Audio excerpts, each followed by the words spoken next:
we wanted to share some suggestions on how you can get your Zoom students involved with your live classroom students as we go into hybrid teaching. So one way you can do that is by connecting your computer to your projector. There's a few ways you can do this. If you have reliable Apple TV, then you can connect via Apple TV. If you do not have a reliable connection, we actually recommend hardwiring just because then you're not reliant on any of the Wi-Fi or networking, which is definitely going to be overtaxed with everyone on Zoom during this time. And you can usually, with most of our computers, you can connect via a HDMI cable.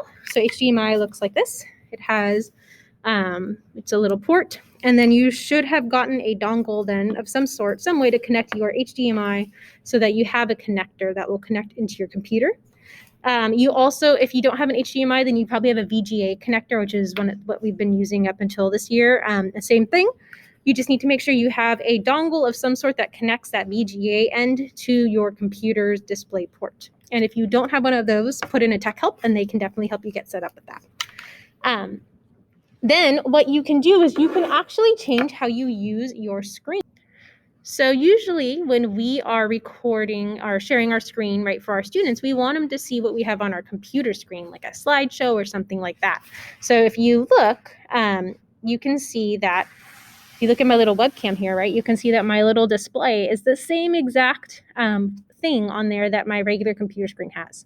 However, this will make it very hard for you to be able to do things on your computer and also share your Zoom kids with your classroom kids. So what you can do is you can actually change your screen settings, your display settings, so that your projector screen becomes a second monitor or second display for your computer. And then you can drag things between the two. So to do that, you want to first get set up so that you're projecting onto your screen. And then you're going to come up here to the top of your computer screen, and you'll see it looks like two rectangles overlapping each other. And if you click that, you should see the option to either mirror built-in Retina display. Retina display is just what your computer or Macs have Retina displays. So mirror means that whatever's on your computer screen is going to be the same as what's on your projector screen. Or you can use that as a separate display. So then you have two separate displays, so you can have two different things going on. So I'm going to click this, and then it's going to switch my display so that my projector display is different from my computer screen.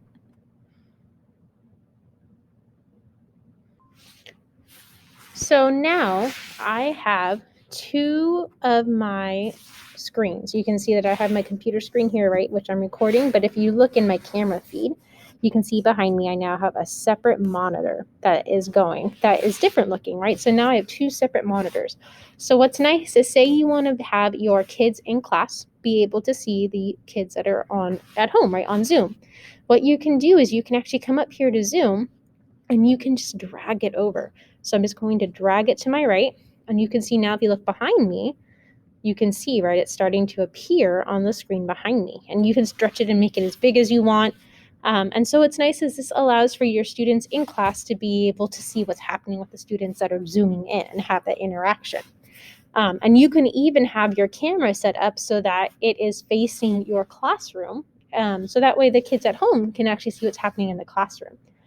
So if it's like a class discussion or something, right, you could even either if you're using a computer, turn your computer, or if you're using a webcam, you turn your webcam to be able to have that feed of what's going on in class. And you still have your desktop here in front of you to be able to do all of your recording, or your and your maybe like attendance or working on Google Classroom or anything like that. Now, say in your lesson, right, you need to switch gears, and now you need to project learning materials onto the screen for students in your classroom to be able to see them, like a slide deck. So what you would do is come back over here to your Zoom window or whatever's on your second monitor on your projector screen, and it's always a fun game of find the cursor, and then same thing, you're just going to click and drag it back over to the left. Now it's back on my main desktop. And then I'm going to come over here to my slide deck, and I'm going to bring that over to my projection screen or TV, so that way my students in class can now see those learning materials. And you would treat them as just like a regular monitor, right? So you can still project your slides, you can go into present mode, you can toggle between the slides, all of that. Then if you still want your students that are at home to be able to see these materials as well, you would do just like if you were in your classroom, right? Or at home when you were doing distance learning, you would still do this share screen. But now you're going to see you have a few more options. So right now you have your desktop one. This is your computer desktop, right? And you can see how it's numbered. And then now you also have this desktop too. So you could share everything that's happening on that projection screen for the students at home. And then you have the other options you've had before, right? So any applications you have open will have their own little tile. I have my Google Chrome open because that's what my slideshow is in. I like to just share that application. If I know I'm not going to be changing applications, then I just like to click on that one application. So it's just nice and clean for my students. If you know you're going to hop between different ones, then you probably want to just share that desktop. So I'm going to click Google Chrome, go to share, and now I can be sharing my slide deck for the students that are at home, and my kids in the class can see it because it's up on my screen. So it's exactly like you were doing with distance learning, except now, right, instead of on my little computer screen, it's on my projection screen or TV for my students in the classroom to also be able to see it. And then whenever you're done sharing your screen with Zoom, right, you just come up here to stop share. And it's back here. Some other things to keep in mind is you can also, for the kids at home, you might, especially if you're going to be showing the whole classroom to your kids, you might want to do something like pin your video. So these 3 little dots here, right, you come up here and you click pin, and that's going to make your picture nice and big for everyone at home. So that way they can see that. And you can always remove that pin by just clicking remove pin.